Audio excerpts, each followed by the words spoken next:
Hello, and welcome to another podcast. Before we begin, let me set one expectation clearly. If you are looking for instant fluency, quick tricks, or motivational hype, this is not that kind of video. What you're about to hear is a realistic, long-term approach to thinking in English, the kind that actually works if you stay consistent. Thinking in English is not about sounding impressive. It's about reducing effort, removing translation, and building mental clarity. If you've ever felt that your English is good on paper but slow in real life, if you understand English but freeze while speaking, or if you constantly translate in your head before saying anything, this session is for you. Take a deep breath, relax, and let's begin. What thinking in English really means. Thinking in English does not mean narrating every thought in perfect sentences. It means your first mental response happens in English, not after translation. For example, imagine you receive a message from your manager saying, "Can we discuss this today?" If your first thought is in your native language and then you convert it, you're translating. If your first reaction is something like, "I need to prepare. What exactly does he want to discuss?" That's thinking in English. This shift is subtle, but powerful. Why? Translation is the real problem. Most learners believe grammar or vocabulary is the issue. In reality, translation is the bottleneck. Here's a realistic example. You're in a meeting, someone asks for your opinion. You already know what you want to say, but your brain does this. Idea, native language sentence, translation, English sentence, speaking. By the time you reach the last step, the moment is gone. Fluent speakers skip the middle steps. Our goal is to shorten the path, not perfect it. Starting and ending your day in English. Let's talk about a habit that sounds simple but is extremely effective. Start your day in English. When you wake up, instead of checking your phone immediately, pause for 1 minute and think. What do I need to do today? What's one thing I'm slightly worried about? What's one thing I'm looking forward to? For example, today is busy. I have a meeting at 11. I need to reply to emails. I hope the meeting goes smoothly. Not perfect, not complex, but real. At night, do the opposite. Before sleeping, think. What went well today? What felt uncomfortable? What did I learn? This daily loop trains your brain to frame life events in English, not just textbook topics. The no translation window. Now let's talk about the no translation rule. Choose 30 minutes a day where translation is not allowed. During this time, no dictionary in your native language, no mental conversion, no stopping just because a word is missing. Let's say you're cooking. Instead of translating thoughts, think like this. I'm cutting vegetables. This knife is dull. I should sharpen it later. I'm hungry. Even broken thoughts are fine. This trains your brain to move forward without perfection. Thinking in fragments. Fluent thinking is not always full sentences.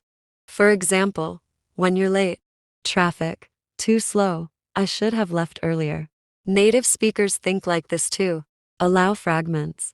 They are signs of natural thinking, not weakness. Talking to yourself aloud without feeling silly. Talking aloud is uncomfortable because it exposes gaps. But here's the truth.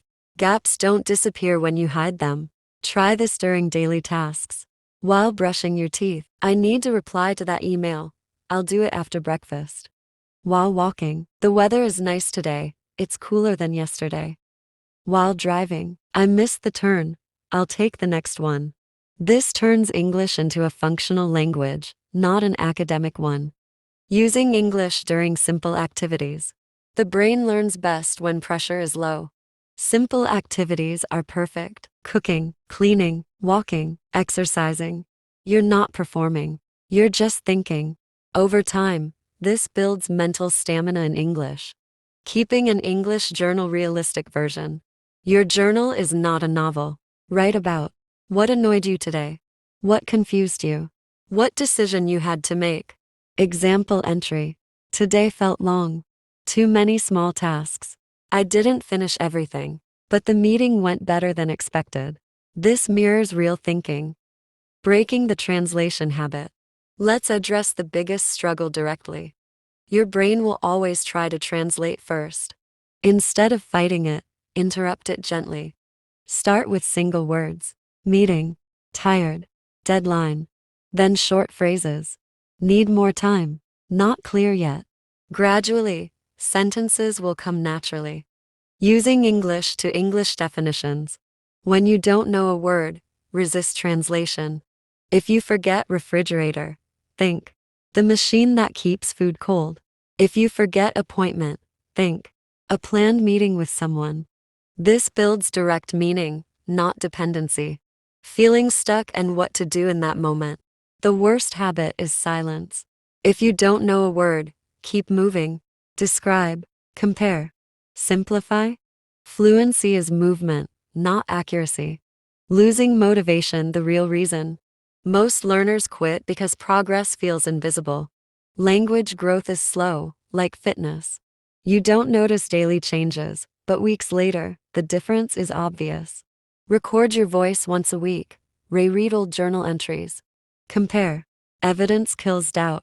Thinking in English at work. Before meetings, think in English. What's my main point?